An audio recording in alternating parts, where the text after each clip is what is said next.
حضرت علامہ محمد اقبال رحمۃ اللہ علیہ ارشاد فرماتے ہیں، شب و روز کی اس دنیا میں مت پڑو، آپ کے پاس ایک اور وقت اور جگہ بھی ہے۔ مومن ریشم کی طرح نرم اور فولاد کی طرح سخت ہوتا ہے۔ قومیں شاعروں کے دلوں میں پیدا ہوتی ہیں، ترقی کرتی ہیں اور سیاستدانوں کے ہاتھوں مرتی ہیں۔ کام میری نگاہ میں ایسا ہی مقدس ہے جیسے عبادت۔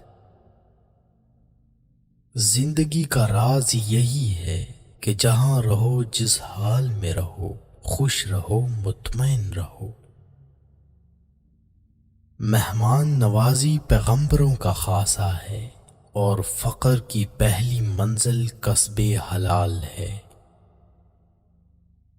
جو مسائل انسان نہ حل کر سکے، قدرت انہیں حل کرتی ہے۔ انسان کو ہمیشہ یہ یاد رکھنا چاہیے کہ نیک عمل کبھی ضائع نہیں ہوتا۔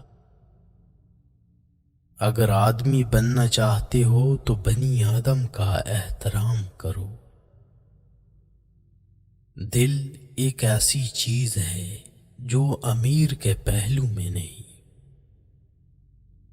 قومیں فنا نہیں ہوتی بلکہ آئندہ نسلوں کی صورت میں اپنا قائم مقام پیش کر دیتی ہیں۔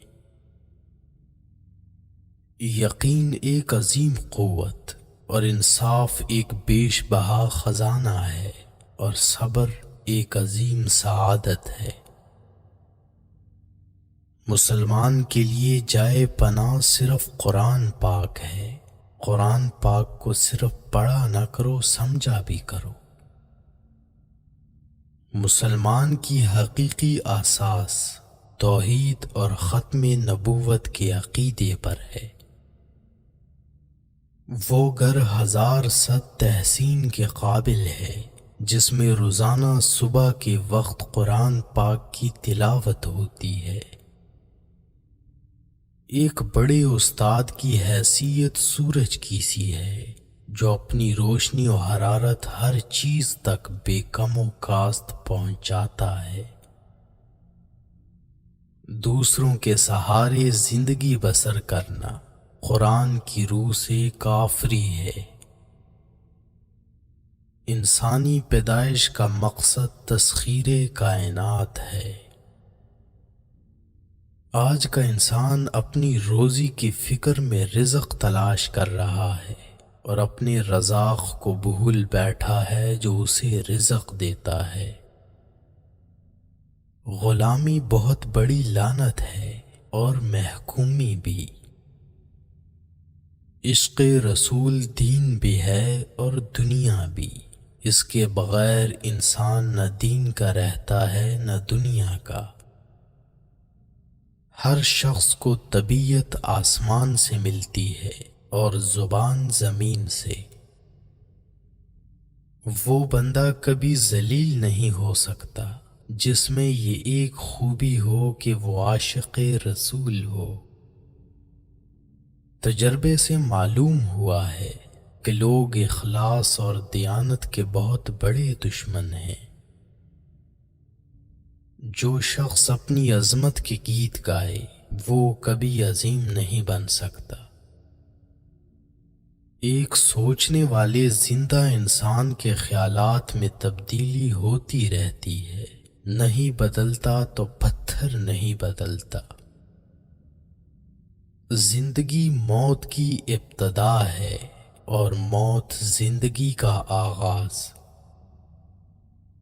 انسان اپنی حسرتوں کی خاطر اپنے رب کے سامنے سجدوں میں گرتا ہے۔ اگر وہ صرف عشق خدا میں گرے تو کوئی حسرت باقی نہ رہے۔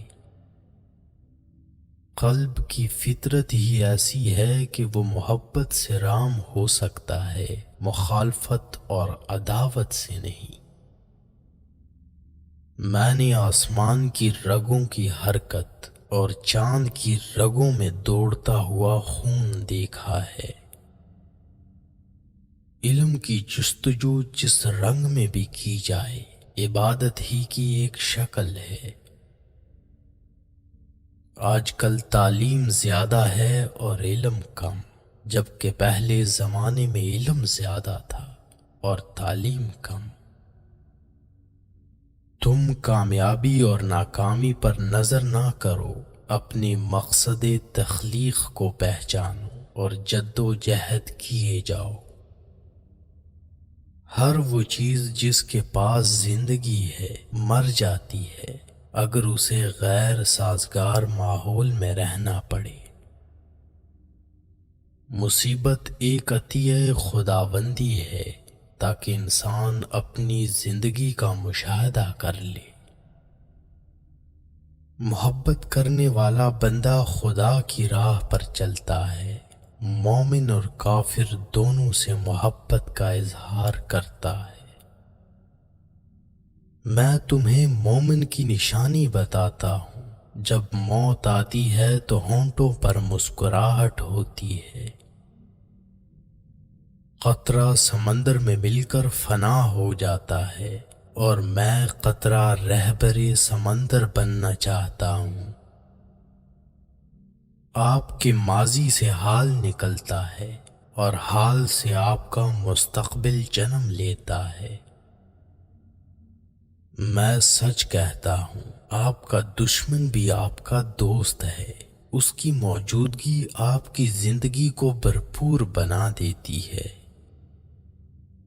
میرے آباء و اجداد برہمن تھے، انہوں نے اپنی زندگی خدا کی تلاش میں گزار دی اور میں اپنی زندگی انسان کی تلاش میں گزار رہا ہوں۔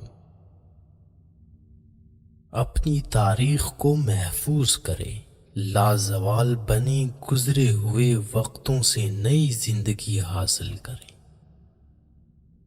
میں نے خود کو کبھی شاعر نہیں سمجھا، مجھے شاعرانہ فن سے کوئی دلچسپی نہیں۔ تو نے مجھے اس ملک میں کیوں پیدا کیا جس کا رہنے والا غلام بن کر راضی ہے؟ اگر شاعری کا مقصد انسان بنانا ہے تو شاعری وارث نبوت ہے۔ مصیبت کی طرح گمراہی بھی تنہا نہیں آتی۔ پودے اور معدنیات تقدیر کے پابند ہیں، وفادار صرف حکم الہی کا پابند ہے۔ تقدیر جاہلوں کی قید اور زنجیر ہے، اس تقدیر کو نیل کے پانی کی طرح سمجھو، وفا کے آگے پانی، کفن سے پہلے خون۔ انسان کے روح کی اصل کیفیت غم ہے، خوشی تو ایک عارضی شے ہے۔ میں کسی پارٹی کی قیادت نہیں کرتا، میں کسی لیڈر کی پیروی نہیں کرتا، میں نے اپنی زندگی کا بہترین حصہ اسلام، اس کے قانون، سیاست، اس کی ثقافت، اس کی تاریخ اور اس کے ادب کا بغور مطالعہ کرنے میں دیا ہے۔